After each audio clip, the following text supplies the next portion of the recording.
दोस्तों नमस्कार, आप देख रहे हैं द फाइंडर। मैं संतोष शाह। साथियों, जैसा कि कुछ दिन पहले हमने आपको दिखाया था कि बरेली कॉलेज में कुछ कर्मचारियों को सेवा से निकाल दिया गया था, जिनको लेकर यहां पर धरना दिया गया था। उस धरने पर हमने बताया था कि किस तरह से इनके साथ भेदभाव हो रहा है, इनके पीएफ को लेकर घोटाला हो चुका है और विनियमितीकरण पर कई बार बात हो चुकी है, लेकिन नहीं किया जा रहा है। इसी को लेकर हमने पहले बात भी की थी। संगठन के अध्यक्ष आज वो फिर हमारे साथ हैं और यहाँ पर उन्होंने एक बहुत बड़ा आंदोलन खड़ा कर दिया है और रोज़ यहाँ पर 1 घंटे का धरना कर रहे हैं। तो हम उनसे ही बात करेंगे कि आखिर उनकी क्या मांगे हैं और क्यों वो इतने दिन से धरना कर रहे हैं, क्या उनकी मांगे हैं। तो सर, आपका बहुत बहुत स्वागत है।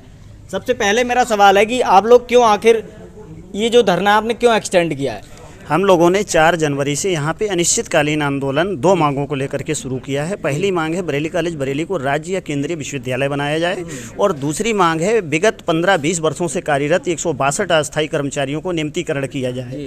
लगातार इन दोनों मांगों के लिए हम विगत के वर्षों में बहुत लिखापढ़ी कर चुके हैं। सरकार को, केंद्रीय सरकार को भी और राज्य सरकार को भी हमने तमाम चिट्ठियाँ लिखी हैं कि हमको नियमितीकरण किया जाए और हम बरेली कॉलेज को विश्वविद्यालय बनाया जाए, जायज़ मांगे हैं और इस पर कार्रवाइयाँ भी हुई हैं। हमने केंद्रीय मंत्री को एक बार ज्ञापन दिया, उस पर केंद्रीय मंत्री संतोष गंगवार जी ने प्रकाश जावड़ेकर जी को चिट्ठी लिखी, उसकी कॉपी भी हमारे पास है।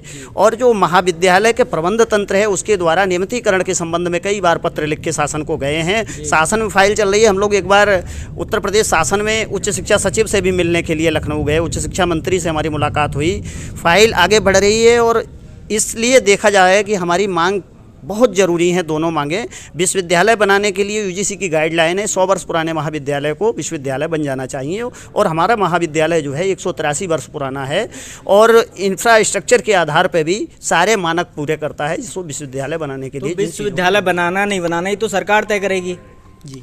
ये सारी चीज़ें सरकार को ही तय करना है। सरकार की जिम्मेदारी होती है। कल्याणकारी जो राज्य होता है उसकी सरकार होती है। उसकी अवधारणा है कि सरकार जो मांगे हैं जनता के हित में, उन जनता की उन मांगों को तत्काल सुने और उनको पूरा करे।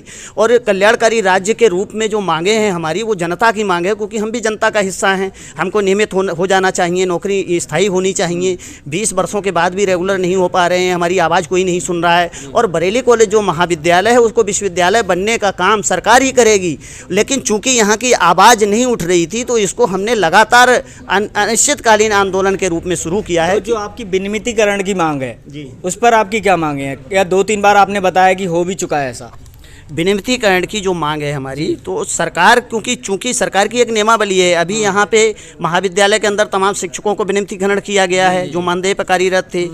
इससे पहले की जो सरकारें रही हैं उन्होंने भी विनियमितीकरण किया है। मुलायम सिंह यादव जी के समय में 10,000 उर्दू अनुवादक पूरे उत्तर प्रदेश में विनियमित किए गए। पीडब्ल्यूडी में तमाम कर्मचारी विनियमितीकरण किए गए। और यूं कहें कि अभी 2001 में शासनादेश आया, वो शासनादेश बरेली कॉलेज पे लागू नहीं हुआ। और लगातार हमारे लोग जो है डिमांड भी कर रहे हैं, हम पत्राचार कर रहे हैं सरकार से कि साहब नियमितीकरण कीजिए। 15-20 वर्ष हो गए, कम से कम स्थायी नौकरी तो मिलनी चाहिए। लेकिन अब जाकर के हमने ये तय किया है संगठन की ओर से कि इन दोनों मांगों पे बहुत जायज़ मांगे हैं। सरकार अगर नहीं चेतती है तो हम एक बड़ा आंदोलन करेंगे और इस पर जनता को भी अपने साथ लेंगे कि आखिर ये जायज़ मांगे सरकार अनसुनी क्यों कर रही है। और सबसे बड़ी चीज़ ये है कि विश्वविद्यालय बनाने की जो हमारी डिमांड है, वो तो बरेली के जो सांसद हैं, केंद्रीय मंत्री हैं इस समय, मौजूदा समय में माननीय संतोष गंगवार जी, उन्होंने अपने लोकसभा चुनाव 2014 और 2019 के एजेंडे में जो है बरेली के जनता से ये वादा किया था कि अगर हम सांसद चुने जाते हैं तो हम इसको विश्वविद्यालय बनाएंगे। और अभी 2014 में यहाँ पे कांग्रेस से सांसद चुने गए।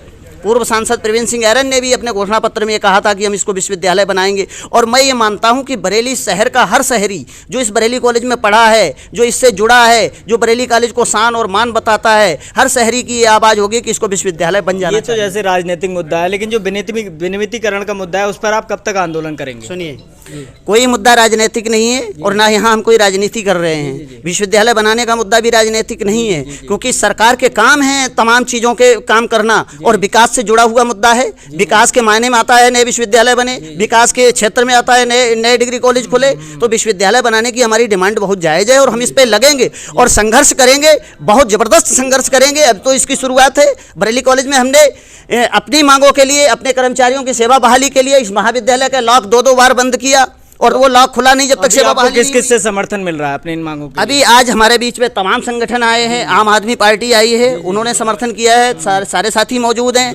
अखिल भारत वर्षीय ब्राह्मण महासभा के साथी आए हैं, उन्होंने समर्थन किया है। वीर युवा शक्ति के अभी राजा सेठ जी आए, उन्होंने समर्थन किया है। तमाम बरेली कॉलेज के महाविद्यालय के जो शिक्षक हैं उनका भी समर्थन हमें मिल रहा है। और आगे चल के मुझे लगता है इस आंदोलन में पूरा शहर जुटेगा, क्योंकि ये दोनों मांगे बहुत जायज़ है और प्रासंगिक हैं। आज के समय में इन दोनों मांगों को पूरा होना चाहिए, मैं ये मानता हूँ। और ये आंदोलन हमारा अनवरत रूप से जारी रहेगा, बशर्ते हम बच्चों की पढ़ाई बाधित करना नहीं चाहते हैं। नहीं तो हम महाविद्यालय का लॉक भी बंद कर सकते हैं, हमें ताकत है, क्षमता है, और हम दो बार बंद कर चुके हैं। और सरकार नहीं चुनेगी तो हम चेतावनी देते हैं, और चेतावनी दी और फिर दोहरा रहे हैं। इस महाविद्यालय का ताला भी बंद करने में हमें जरा सी देर नहीं लगेगी, और हमारी बात नहीं आखिर सुनेगी। कौन है जो आपका विनिमतीकरण नहीं होने देना चाहता है? देखिए, ये जो आपका सवाल है, आखिर कौन है जो विनिमतीकरण नहीं होने देना चाहते हैं, आखिर इसके पीछे कौन है? भाई, हमारी जो आवाज़ है वो सरकार तक जा रही है, इसके पीछे सरकार है। सरकार के एजेंडे में पूरे उत्तर प्रदेश में उन्होंने संविदा पे भर्ती कर रखी है, जगह जगह संविदा पे कर्मचारियों को लगा रखा है। और मैं तो ये मानता हूँ, अगर आप हमारी बात नहीं सुनेंगे, अभी भूल डिग्री कॉलेज से 3 कर्मचारियों ने कल हमसे बात की है फ़ोन पे, अस्थायी कर्मचारियों ने, वो हमारे साथ जुड़ रहे हैं। यूनिवर्सिटी में मेरा संपर्क हुआ है, वहाँ के तमाम अस्थायी कर्मचारी मेरे साथ जुड़ने को तैयार हैं। हिंदू कॉलेज मुरादाबाद के तमाम साथी, अगर जल्द नहीं सुनेंगे, हम पूरे प्रदेश के कर्मचारियों को बुला करके एक मीटिंग करेंगे और पूरा संगठन खड़ा करेंगे। उत्तर प्रदेश की ये लड़ाई जो यहाँ शुरू हो रही है, इसको हम सचिवालय के सामने खड़ी करेंगे ले जा करके, तब तो आप सुनेंगे, जब एक बड़ा मोर्चा खड़ा करेंगे हम।